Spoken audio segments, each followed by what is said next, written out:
எப்பா, ஜப்பானில் இவ்வளவு அழகான இடங்கள் இருக்கா என்னன்னு சொல்லி பார்க்கலாமா வாங்க. உலகம் முழுவதும் உள்ள பலருக்கு வெளிநாடுகளுக்கு சென்று வர வேண்டும் அப்படின்னு சொல்லி ஆசை கட்டாயம் இருக்கும் இல்லையா. அதுலேயும் ஆசிய கண்டத்தில் உள்ள மிக சுவாரஸ்யமான நாடுகளில் ஒரு நாடு தான் ஜப்பான்.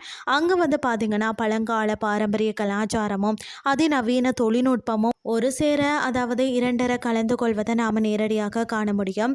உங்கள் வாழ்க்கையில் ஒரு முறையாவது ஜப்பான் சுற்றுலா சென்று வருவது அற்புதமான அனுபவமாக கட்டாயம் மாறும். இங்குள்ள மக்கள் மிகவும் அன்பானவர்கள், மற்றது வெளிநாட்டினரை மிகவும் மரியாதையுடன் நடத்துவார்கள். இது பயணிகளுக்கு மிகவும் பாதுகாப்பான நாடாக அறியப்படுகிறது. தலைநகரான டோக்கியோ நகரத்திற்கு சென்றால் அங்கே பரபரப்பாக இயங்கும் பார்த்தீங்கன்னா சிபுயா கிராசிங் பகுதியை கண்டிப்பாக பார்க்கணும். அப்படியே மலை வாய்ந்த சென்சோஜி கோவிலுக்கு சென்று அமைதியாக தியானம் செய்யலாம். இது தவிர டீம் லேப் பிளான்ஸ் எனப்படும் டிஜிட்டல் கலைக்கூடம் அங்கே மக்கள் மத்தியில் மிகவும் பிரபலம். அது மட்டும் இல்லாமல் பார்த்தீங்கன்னு சொன்னால் கவாகுச்சிகோ ஏரி அருகே நின்றபடி உலக புகழ் பெற்ற மவுண்ட் புஜி மலையை ரசிப்பது கண்களுக்கு மாபெரும் விருந்தாகும். இங்கே படகு சவாரி செய்வதும் வெந்நீர் ஊற்றுக்களில் குளிப்பதும் பலருக்கு மிகவும் பிடித்தமான பொழுதுபோக்கு.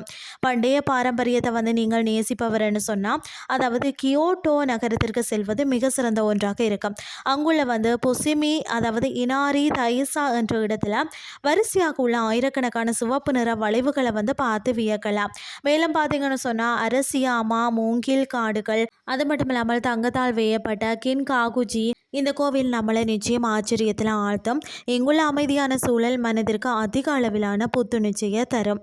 அது மட்டும் இல்லாமல் உணவு பிரியர்கள் கட்டாயம் செல்ல வேண்டிய இடமாகத்தான் பார்த்தீங்கன்னா ஓசாகா நகரம் திகழ்கிறது.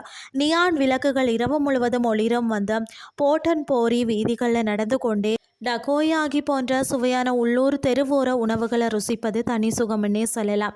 இதை தொடர்ந்து புகழ்பெற்ற ஒசாகா கோட்டையையும் சுற்றி பார்க்கலாம். வரலாற்று சிறப்பு மிக்க பார்த்தீங்கன்னா அதாவது ஹிரோஷிமா நகரில் உள்ள அமைதி நினைவிடத்திற்கு சென்று சிறிது நேரம் செலவிடலாம். அதற்கு பிறகு பார்த்தீங்கன்னா மியாஜிமா தீவில் தண்ணீரில் மிதப்பது போல காட்சி அளிக்கக்கூடிய இட்சுகுசிமா நுழைவாயில காண்பது மனதை மயக்கும் நிகழ்வாகவும் இருக்கிறது. இறுதியாக பார்த்தீங்க அப்படின்னு அதாவது சிரகாவா கோ என்ற ஒரு மலை கிராமத்துக்கு சென்று பனி சூழ்ந்த பகுதியில் உள்ள பழங்கால வைக்கோல் கூரை வீடுகளை பார்வையிடலாம். இயற்கையிலில் கொஞ்சம் இந்த இடங்கள் அனைத்தும் பார்த்தீங்கன்னா உங்களின் ஜப்பான் சுற்றுலா பயணத்தை முழுமையாகும் என்பதில் சந்தேகமே இல்லை. இந்த அழகிய நாடானது அங்கு செல்லும் ஒவ்வொரு அதாவது பயணியின் மனதையும் ஏதோ ஒரு வகையில் ஈர்த்து தன்னுடனேயே கட்டி போட்டு விடுகிறது. நவீன பெருநகரங்கள் முதல் அமைதியான மலைப்பகுதிகள் வரை இங்கு எல்லாமே தனித்துவமான அழகுடன் பிரகாசிக்கிறதுன்னே சொல்லலாம்.